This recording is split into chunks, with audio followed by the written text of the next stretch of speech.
This presentation will give a brief course overview and an introduction to the R environment. How we got here. There is a big need for applied statistics courses for students like you, graduate students in agriculture and natural resources disciplines. This is the 5th time offering this course, and we've learned a lot about the needs for statistical concepts for graduate students. There are no prerequisites for this course. Ideally, you would have had some undergraduate probability and statistics, maybe some math and algebra from your college years.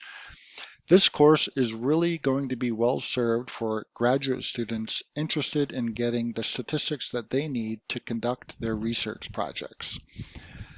After you take this course, you have a wide variety of more advanced courses you could go into. Many of those courses are offered through CFANs or other departments across the university. There are a wide number of more advanced disciplines within the field of statistics, such as experimental design, data management, space-time analysis of data, multivariate methods, categorical data.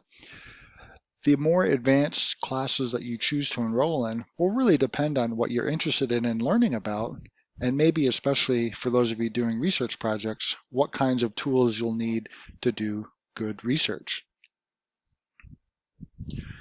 In this class, there are 15 modules. One will be open every week of the semester. The traditional lecture portion of the class is really going to be based on readings, online discussions, and quizzes. The labs that we'll do in class will really focus on learning and doing statistics in R.